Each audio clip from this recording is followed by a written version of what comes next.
दोस्तों नमस्कार।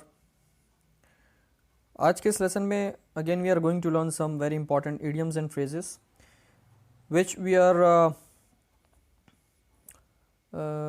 supposed to use quite often in our everyday life।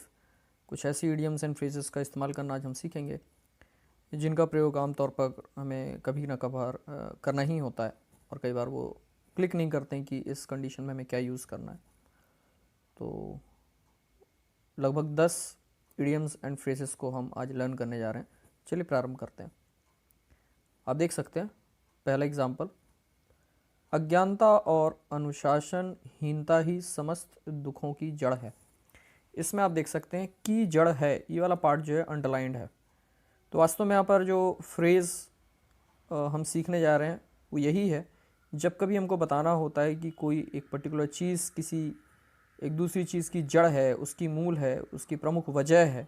यहाँ जड़ है से तात्पर्य क्या है? उसकी मुख्य वजह है। उसी को हम इडियोमेटिक तरीके से जड़ बोलते हैं।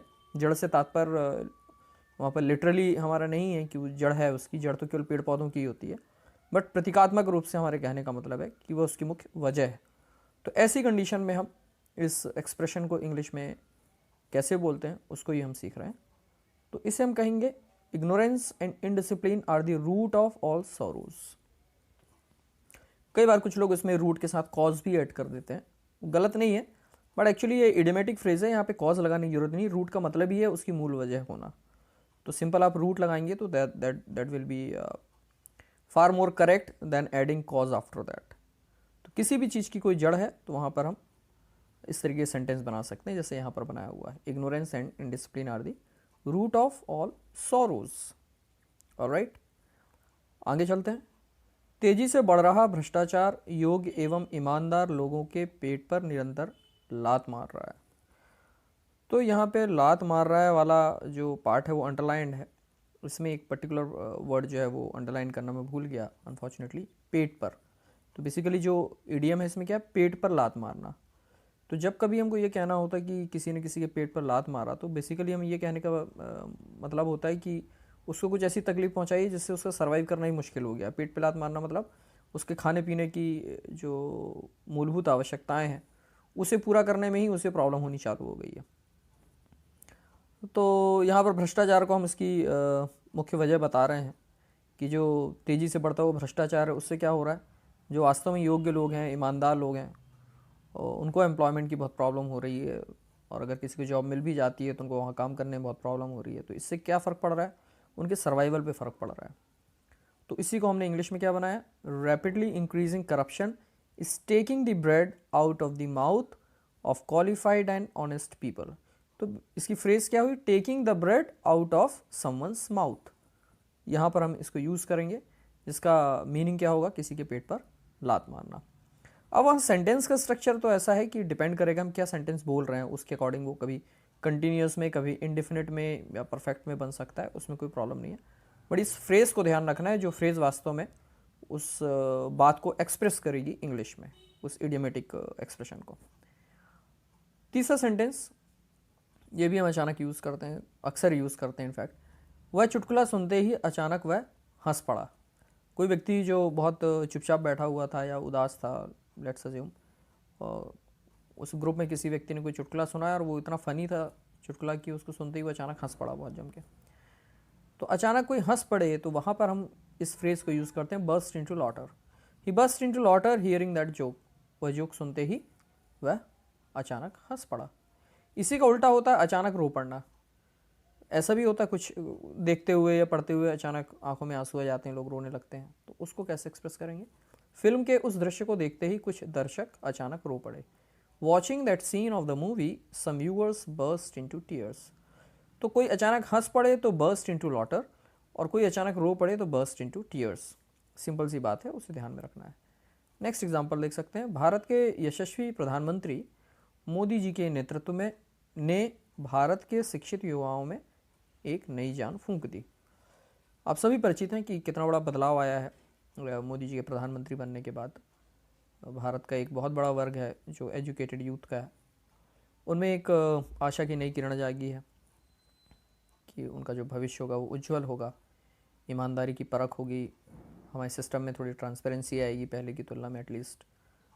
और इसने एक प्रकार से क्या किया है, उनमें एक नई जान फूंक दी है। जो सोए हुए थे, निराश थे, हताश थे, होपलेस थे, उन लोगों में नया उत्साह आ गया है। तो वास्तव में अगर कोई व्यक्ति किसी चीज़ में नई जान फूंक रहा है या कोई चीज़ किसी चीज़ में नई जान फूंक रहा है तो वास्तव में उस चीज़ को रिजुविनेट कर रहा है, उसके अंदर और अधिक उत्साह भर रहा है या उसकी एफिशिएंसी को इंक्रीज कर रहा है।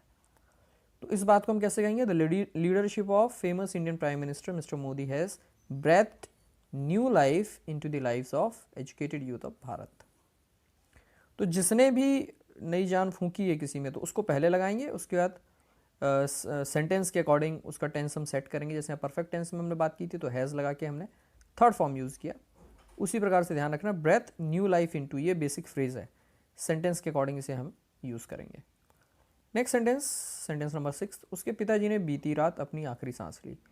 तो इसका तात्पर्य आप समझ सकते हैं, मतलब last night his father died, ये बहुत कॉमन एक्सप्रेशन होता है जिस तरीके से हम बोलते हैं, और इसी को हम इडियोमेटिक किस तरीके से बोल सकते हैं, his father breath last previous night. तो कोई व्यक्ति अपनी आखिरी सांस ले रहा है उसके लिए हम ब्रेथ लास्ट, पास्ट टेंस में बोला इसलिए आपने इसको पास्ट में बनाया, और आमतौर पे एक्सप्रेशन पास्ट में ही बनता है, इस बात को ध्यान में रखना है। अर्णब गोस्वामी एक चर्चित इंडियन जर्नलिस्ट, इनके ऊपर एक एग्जाम्पल है। अर्णब गोस्वामी जी ने कई अहम मुद्दों को बेबाकी से प्रकाश में लाया। किसी बात को प्रकाश में लाना मतलब लोगों की जानकारी में लाना, जो जिन लोगों को उसकी जानकारी नहीं थी उसको उनकी जानकारी में लाना। तो प्रकाश में लाना क्या है, ये इसका एक इडियोमेटिक एक्सप्रेशन है जो हम यूज़ करते हैं, बट उसका मतलब ये नहीं होता कि कोई न्यूज़ रहती है पेपर पे लिखी और उसमें लाइट मारते हैं, ऐसा नहीं है। प्रकाश में लाने का मतलब है किसी के नॉलेज में लाना। तो इस सेंटेंस को हम कैसे बनाएंगे, Arnab Goswami brought several crucial issues to light. तो इसका फ्रेज में हम क्या इस्तेमाल करेंगे, ब्रिंग टू लाइट, जो चीज़ लाई जा रही है प्रकाश में उसको ब्रिंग के बाद लगाना है और फिर टू लाइट, ठीक है। नेक्स्ट सेंटेंस, अपने बेटे के सपनों को पूरा करने के लिए उसके पिताजी सुबह जल्दी उठकर देर रात तक काम करते हैं। तो सुबह जल्दी उठकर देर रात तक काम करना मतलब सवेरे जल्दी उठने से लेके जो काम करने की कहानी चालू होती है वो देर रात तक चलती रहती है, तो बहुत ज़्यादा मेहनत का काम है मतलब। तो इस प्रकार की कहीं बात करनी होती है तो यहाँ पर हम burning the candle from both the ends इस एक्सप्रेशन का यूज़ करते हैं। तो इस एग्जाम्पल को बनाने के लिए हमने यही सेंटेंस बनाया, in order to make his sons dreams come true he is means his father is burning the candle from both the ends, मतलब दिन रात मेहनत कर रहे हैं। सेकंड लास्ट, उसकी ईमानदारी ने उसके सभी सहकर्मियों पर जादू कर दिया। कोई व्यक्ति बहुत ईमानदार है और धीरे धीरे ये बात उसके साथ जो काम करने वाले लोग सभी की जानकारी में आई और सभी लोग उसके व्यक्तित्व से बहुत प्रभावित हुए। तो वास्तव में जब कोई व्यक्ति किसी अन्य व्यक्ति से बहुत प्रभावित होता है तो हम उसको मुहावरे के रूप में इस तरीके से बात कहते हैं कि किसी व्यक्ति ने किसी पर जादू कर दिया। तो वहाँ पर हम यूज़ करते हैं cast spell on. His honesty cast spell on all of his colleagues, colleagues मतलब सहकर्मी, कोवर्कर्स भी हम यूज़ कर सकते हैं यहाँ पर। और लास्ट सेंटेंस है, इस किताब का चैप्टर 3 भारतीय लोगों के मूल मानवाधिकार पर प्रकाश डालता है। इसके पहले हमने जो बात की थी प्रकाश में लाने की बात की थी, मतलब कोई चीज़ अभी जानकारी में नहीं है उसको हम जानकारी में ला रहे हैं, वहाँ पर ब्रिंग का प्रयोग करते हैं, to bring something to light. यहाँ पर क्या बोल रहा है, प्रकाश डालने की बात कर रहे हैं, मतलब उसके बारे में अधिक से अधिक जानकारी प्रदान करना। जब ये बात कहने का होता है मतलब हमारा, तब हम वहाँ पे प्रकाश डालने के मुहावरे को प्रयोग में लाते हैं। The chapter 3 of this book throws अथवा शेड, इन दोनों में से किसी का भी यूज़ कर सकते हैं। इवन कास्ट का भी यूज़ करते हैं बहुत सारे लोग, तो कास्ट, थ्रो या शेड, इनमें से किसी का भी यूज़ कर सकते हैं। अब इंडेफिनिट में बनाया इसलिए हमने इसके साथ एस भी लगाया हुआ है।